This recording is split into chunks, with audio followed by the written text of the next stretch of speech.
What's good, YouTubers and YouTubettes? This is JB Sports, back again with another one. Ryan Garcia, one of the biggest names in the sport of boxing, has been suspended 1 year from boxing. His representatives reached a settlement with the New York Athletic Commission, and he will now be suspended 1 year. Now, what I don't know is exactly when will he start serving the 1 year suspension. You know how when you have a relative, somebody like that locked up, or you in jail, whoever the case may be, and you go to court and you get found guilty, and they give you 2 years. But if you already have been serving time, before your trial, they'll credit you time served. So I don't know if that's going to be the case with Ryan Garcia. He fought last April 20th. We're now at June 20th. So it's been basically 2 months. Well, they give him time served for 2 months, and he actually will be suspended for 10 months. That remains to be seen. But he has been suspended for 1 year as his legal representatives have reached an agreement with New York Athletic Commission. Now, from what I'm hearing, my source was telling me that Ryan Garcia and his team was pushing for 6 months. At first they was trying to get like 3 or 4 months, but they knew that was not going to be the case, so they were trying to get 6 months. Now, Devin Haney and his team was pushing for 2 years, and they settled on 1 year. Ryan Garcia's team and the New York Athletic Commission. Now, with all that being said, Ryan Garcia will also be randomly tested during the suspension.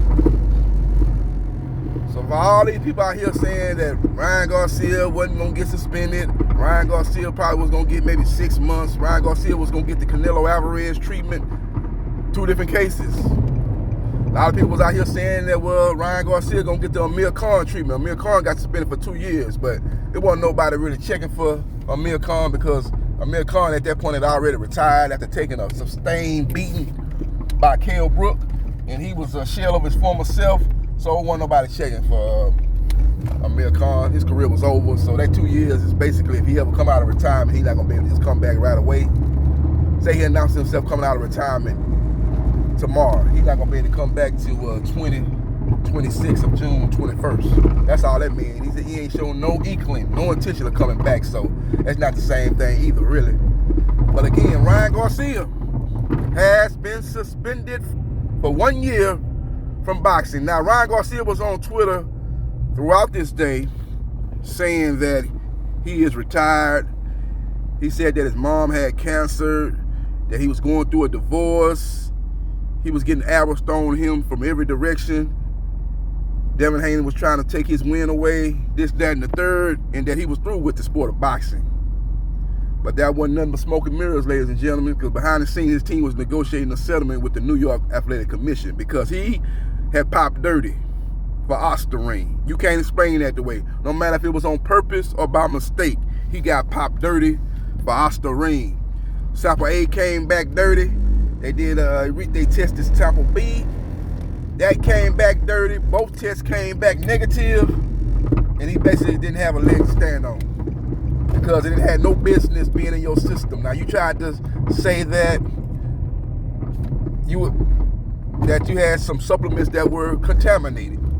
You said before that it was an inside job, that you was being set up. Then you said that you and your team took a hat test, and that test came back positive. You came with all kind of different excuses depending on the day of the week.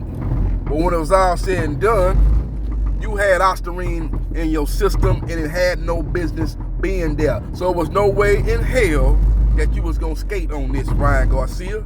And now it's time for you to pay the piper. 1 year suspension. Now, make no mistake about it. If you team Devin Haney, man, Devin Haney loss will go off his record. He will not get a win a la Badou Jack. I think Badou Jack was able to get a win when it was turned out his opponent had popped dirty after he lost the fight. And they awarded him the victory, and an opponent that had beat him, they awarded his opponent the loss. This is not the same case. It's going to go from a loss to a no contest, but we cannot erase the memory of you couldn't get out of the way of the left hook, Ryan Garcia's main weapon throughout that fight. You got hurt 20 seconds into the first round with a left hook by Ryan Garcia. And what does Ryan Garcia do better than anybody in the sport of boxing? That is throwing that left hook. That is his main weapon. Gervonta Tank Davis took that away from him, and you saw how Gervonta Tank Davis was able to dominate Ryan Garcia.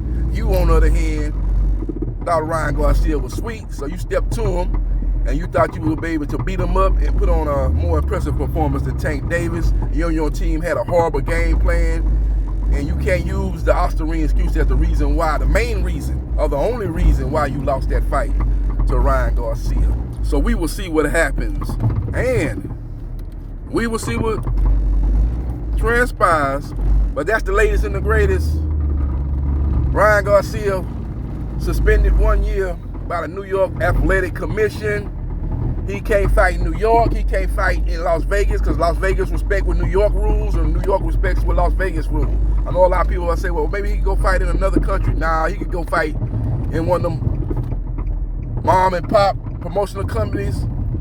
Well, it's a lot of shady things going on. You might not even get your money. You go try to fight in another country up under one of them promotional companies, up under them rules. You don't know what's going to happen. You don't know how it's going to go down. You don't even know if the money is going to get paid out properly. And you already have a money problem right now with Golden Boy Promotions, as you and Devin Haney is still looking for y'all back end money. So we will see what happens. And we will see what transpires. But that's the latest, ladies and gentlemen. Ryan Garcia, a.k.a. King Ryan, has been suspended for 1 year.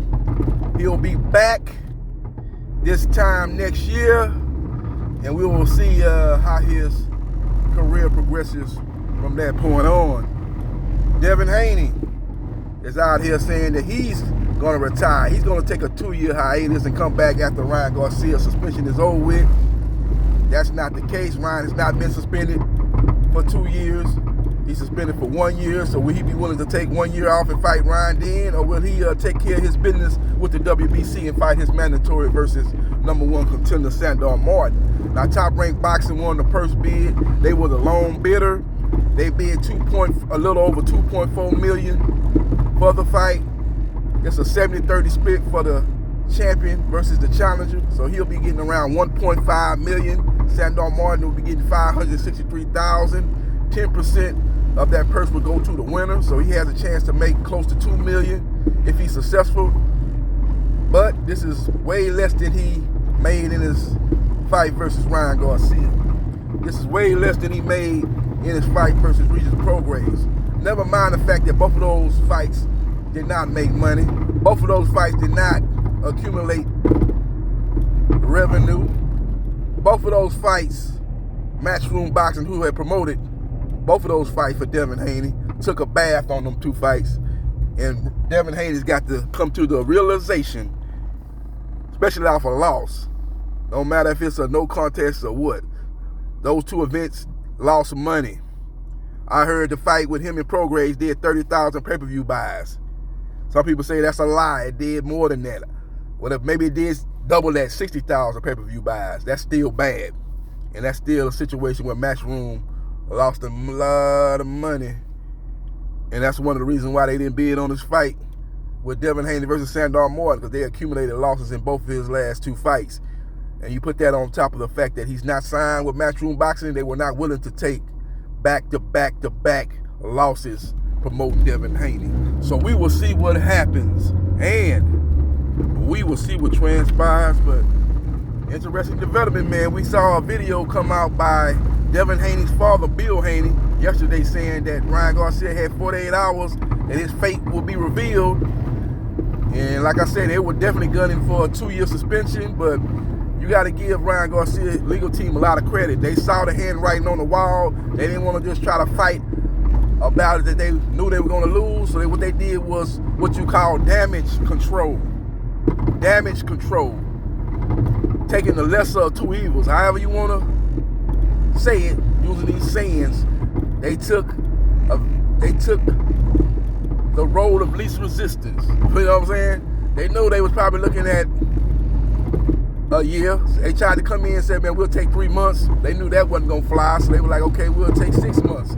Meanwhile, Devin Haney and his team was looking at 2 years, so they settled upon 1 year. That's just like when you're doing any kind of negotiations. If you're a player negotiating with a team, you asking for $10 million, the team say, man, we can only pay you $5 million, y'all settled on $7.5 million. That's basically what transpired in this situation. Devin Haney wanted 2 year suspension for a fight that he thought put his life in jeopardy, had an uneven playing field, was using PEDs, performing enhancing drugs that were found in this system. They were pushing for a 2 year ban, not only because they wanted Ryan to pay for doing that against them, but I think they wanted to set an example to other fighters who were thinking about taking PEDs in the future. They was trying to use Ryan Garcia as an example. They were trying to use Ryan Garcia as a deterrent to other fighters. But when you look at other cases of the past, 2 years was extreme. Like I said, we only seen it happen one time, and that was, well, 2 times. That was Amir Khan and Jared Big Baby Miller, heavyweight contender. But Jared Big Baby Miller had anabolic steroids, and he had most PEDs in his system than the law allowed. So it wasn't the same situation while he got suspended for multiple years.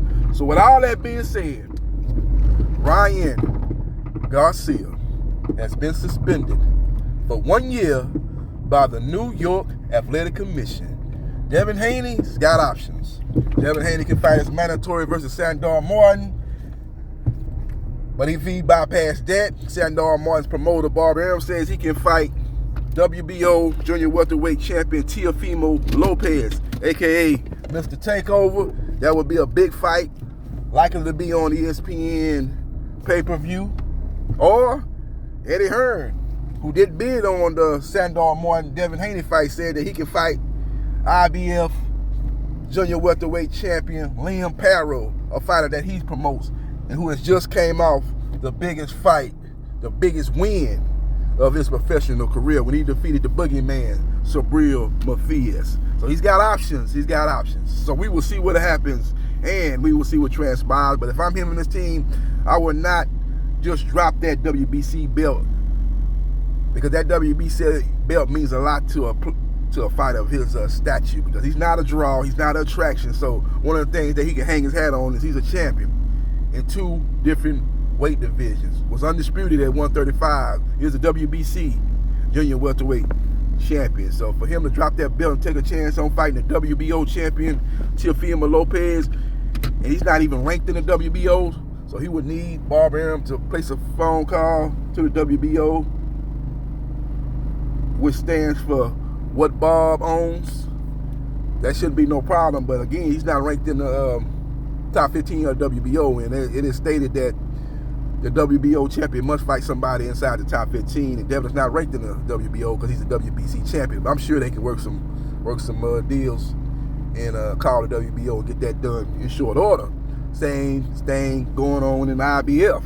He fighting Liam Parrow. That would be a big fight over there in Australia, as Devin Haney has a big name over there, been over there twice, successfully defeated George Kambosos, took his belt, became undisputed, and then beat him in a rematch both times decisively. So he has a name over there. He's got some fans over there, so he can go over there and have a big fight over there in one of those tennis stadiums or one of those soccer stadiums over there down under in Australia. So we will see what happens, and we will see what transpires. But bottom line is Devin Haney has a lot of options, and him and his team need to make the best decision for Devin Haney at this point of his career, both monetarily wise and the fact that he is still a champion at 140. So we will see what happens, and we will see what transpires. Follow me on Facebook, Gerard Briscoe. Follow me on TikTok, JB Sports New Media. Follow me on Twitch at Briscoe Jai 77071. And follow me on my 2 YouTube channels, at JB Sports, the man, the myth, the legend, 9656, and at JB Sports 3303. And like, share, and subscribe to JB Sports, the man, the myth, the legend. And I holla.